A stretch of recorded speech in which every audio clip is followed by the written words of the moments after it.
நீ பேசுதடா கொஞ்சமாக பார்த்தா மனம் சாரல் வீசுதடா நீ நின்ன நடந்தா கண்ணு ஓ முகமே கேக்குதடா அடுத்தொலைவில் இருந்த நீங்களா என்ன இந்த ராத்திரியில ரொம்ப நாளா எனக்கு ஒரு ஆசை.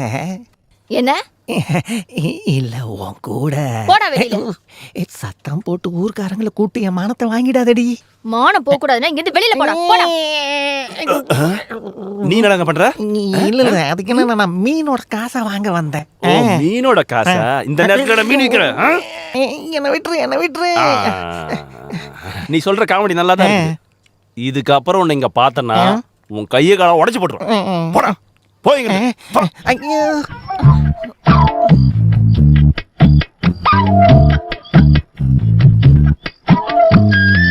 அவனை இன்னும் 2 அடி அடிக்க வேண்டியதானே. நீ எப்படிப்பட்ட ஆளுன்னு தெரிஞ்சிருந்தால தானே அந்த மீன்கார உன்னை சுத்தி சுத்தி வரான். இங்க பாருங்க, என் மேலேயே உங்களுக்கு சந்தேகம் வந்துருச்சா? அப்படிலாம் நான் உன் மேல நம்பிக்கை இல்லாமலாம் இல்ல, அதனாலதான் நம்பிக்கையா உன்னை பார்க்க வந்தேன். நீங்க இன்னைக்கு போக வேண்டாம். இங்கிருந்து போறதுக்காக நான் வந்தேன். அவன் யாரோட பையன்?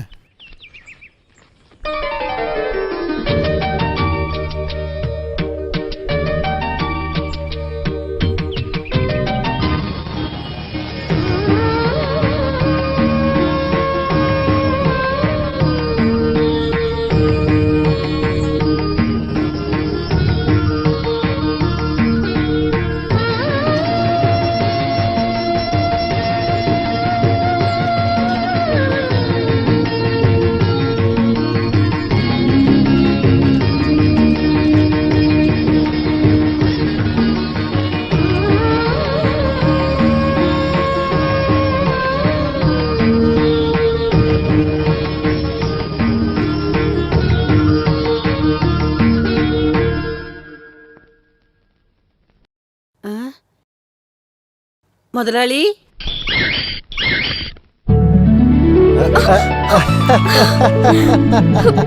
என்னங்க இதெல்லாம்? விடுங்க விடுங்கன்னு சொல்றேன்ல, விடுங்க. என்ன பண்றீங்க நீங்க? உங்களுக்கு என்ன பைத்தியம் பிடிச்சிருச்சா? ஆமா, பைத்தியம் தான் பிடிச்சிருக்கு. சந்தோஷ பைத்தியத்துலதான் இப்படிலாம் பண்ற சாவித்ரி. என்ன அவ்வளவு சந்தோஷம் உங்களுக்கு? வேலை எதுவும் கிடைச்சிருக்கா? இல்ல, ஒரு வேலை கம்மியாயிடுச்சேங்கிற சந்தோஷம். குறைஞ்சிருச்சா? என்ன இருந்தாலும் பாசமானவர் ராம் முதலாளி. நீ டீ குடுத்தியா? இல்ல. நான் எதுக்காக அவருக்கு டீ கொடுக்கணும்? அட கடவுளே, முதலாளி நகையை திருப்பி கொடுக்கதா வீட்டுக்கு வந்தாரு. நீ ஒரு டீயாவது கொடுத்துருக்கலாம்ல. நகையை திருப்பி கொடுக்க வந்தாரா? யாரு? ஐயோ, அப்ப அவரு கொடுக்கலையா? இல்லையே, அவர் கொடுக்கல. முதலாளி வந்தாருன்னு சொன்ன உடனே நான் நினைச்சேன் அவர் நகை தான் கொடுக்க வந்திருக்காருன்னு. கடன் வாங்கின காசு கொடுக்காம எப்படி நகையை கொடுப்பாரு? அப்புறம் எதுக்கு அவர் வந்தாரு? அது எப்படி எனக்கு தெரியும்? ஒருவேளை நான் இல்லாதனால அவர் கொடுக்காம போயிட்டாரோ?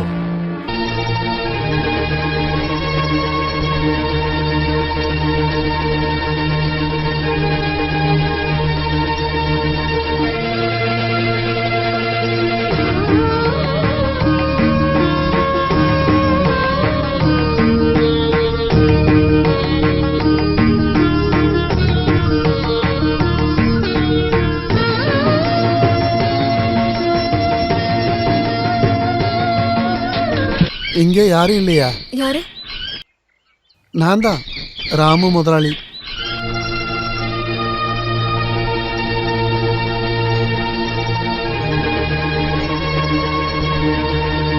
உங்களுக்கு என்ன வேணும்? எனக்கு கொஞ்சம் தண்ணி கிடைக்குமா?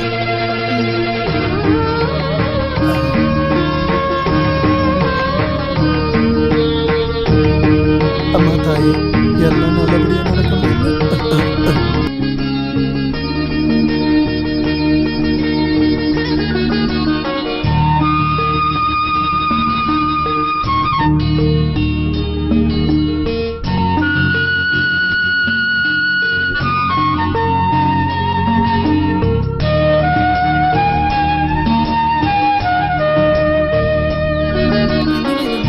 ஐயோ வேணும்.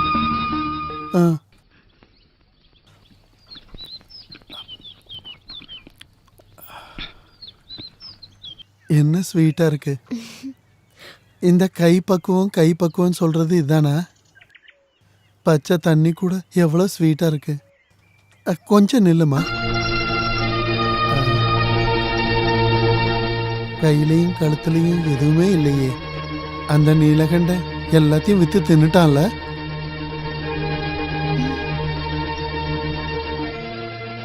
அருணா கயிறை கூட அடகு வச்சுட்டான்ல. அது உங்ககிட்ட தானே இருக்கு. இப்போ அது என்கிட்ட இல்ல, வீட்டுல பத்திரமா பாதுகாப்பா வச்சிருக்கேன். சாவித்திரி எதை பத்தியும் பயப்பட வேண்டாம். அந்த அருணா கயிறு எனக்கு வேணும். ஐயோ, ஏன் அப்படி சொல்ற? அது வேற எதுக்காக?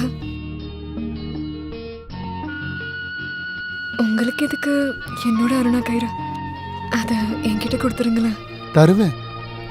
இந்த கண்டிஷன்ல நீ என்ன கேட்டாலும் ராம முதலாளி கொடுத்துருவேன். சொல்லு, உனக்கு என்ன வேணும்? எனக்கு என் அருணா கயிறு மட்டும் போதும். கொடுத்துடலாமே.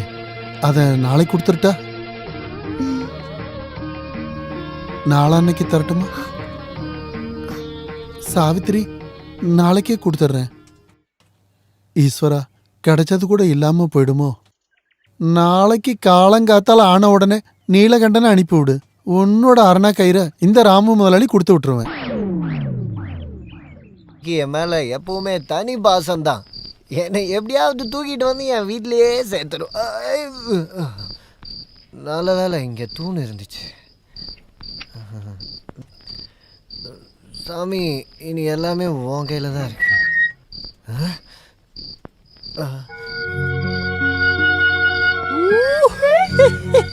நான் சாவித்திரின்னு தான் கூப்பிட்டேன், ஆனா சரஸ்வதி தேவியே வந்து நிக்கிற மாதிரி இருக்கு. நல்லா இருக்கியா? நல்லா இருக்கியான்னு கேட்டேன். சத்தம் போடாதீங்க.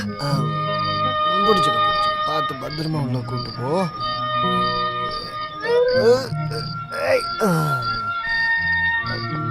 கட்டில் வந்துருச்சா? அந்த காலை மட்டும் இப்படி போட்டு. இன்னைக்கு யாரு கூட போய் கல்லு குடிச்சீங்க? தோட்டத்துல வேலை பாக்குற கண்ணாயிரண்ண கூட. வெக்கமா இல்ல உங்களுக்கு? வெக்கம் இல்லடி, கண்ணாயிரண்ண. கண்டவன் கூட எல்லாம் போய் குடிச்சிட்டு வரீங்களே, உங்களுக்கு வெக்கமா இல்லையா? நான் கண்டவன் கூட போய் கல்லு குடிக்கலடி, கண்ணாயிரண்ணன் கூட தான் குடிச்சேன். அப்ப அவன் தானே கண்டவன். அதாவது சாவித்திரி. புரியுது புரியுது. ஓகே. காசு எங்க இருந்து கிடைச்சதுன்னா எனக்கு புரியவே இல்ல. காசா? காசு சாமி கொடுத்துச்சு. சாமியா? ஆமா, என்னோட சாமியே அந்த ராமு முதலாளி தான். அப்போ அந்த சாமி கிட்ட யாருன்னா கயிறை கேட்கலையா? கேட்டேனே. கேட்ட உடனே அந்த சாமி கொடுத்துருச்சு. இதா அருணா கயிறு. இது அருணா கயிறா? எங்க ஊர்ல இதான் அருணா கயிறுன்னு சொல்லுவாங்க. என்னோட தங்க அருணா கயிறுங்க தான் கேட்டேன். தங்க அருணா கயிறா? அதான் முதலாளி வாங்கிக்கிட்டாரு. அப்புறம் தான் எனக்கு காசு கொடுத்தாரு. அந்த காசை எடுத்துட்டு நான் போகும்போது தான் அந்த கண்ணாயிரம் என் கூட வந்து பேசினான். அப்புறம் தான் நாங்கள் கல்லு கடைக்கே போனோம். அப்புறம் மீதி இருந்த காசுல அருணா கயிறு வாங்கிட்டேன். அந்த சாமி கொடுத்த காசுல மீதி ஏதாச்சும் இருக்கா? ஜோப்ல கொஞ்சம் சில்லறெல்லாம் இருக்கும். எனக்கு குடிக்க கொஞ்சம் விஷம் வாங்கிட்டு வந்திருக்கலாம் இல்லையா?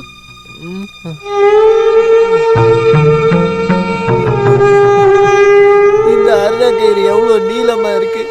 இது அப்படியே நல்லா கட்டிட்டு மேலே போட்டு தொங்க விட்டோம்னா அலங்காரம் பண்ண மாதிரி இருக்கும். அழகா இருக்கும்.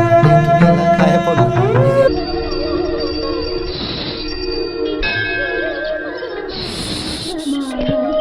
என்ன உன் பேரு சுவா? இல்ல அப்படின்னா வேலையை பார்த்துட்டு போயா.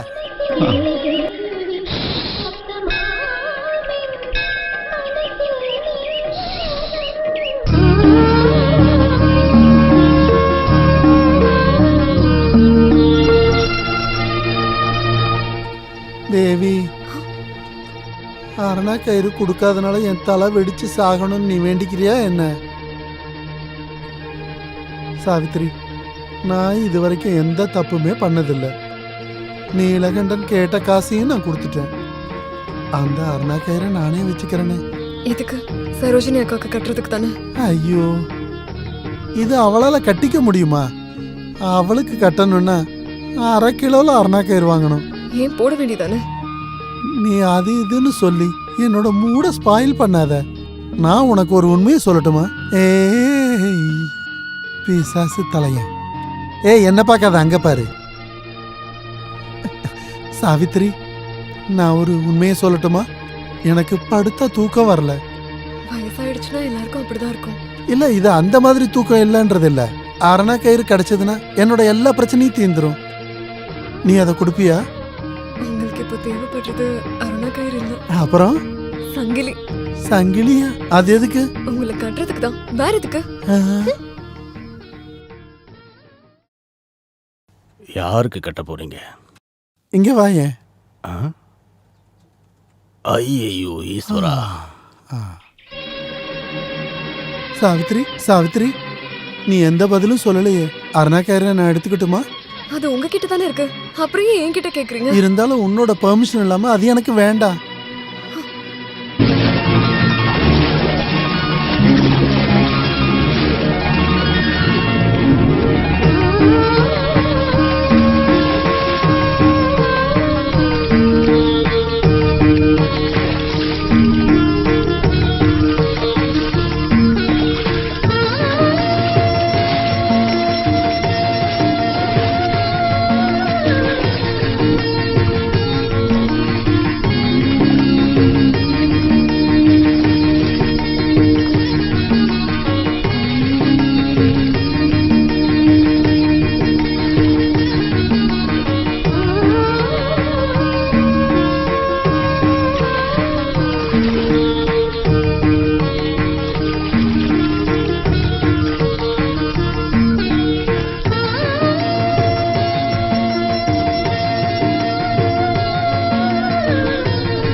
என்னாச்சு? நான் ஒண்ணு எதுக்கு பண்ணல. அடிக்கிறாரு? தயவு செஞ்சு ஏன் பத்தாலும் என்னை அடிக்கிறாரு? பண்ணிடாத. என்ன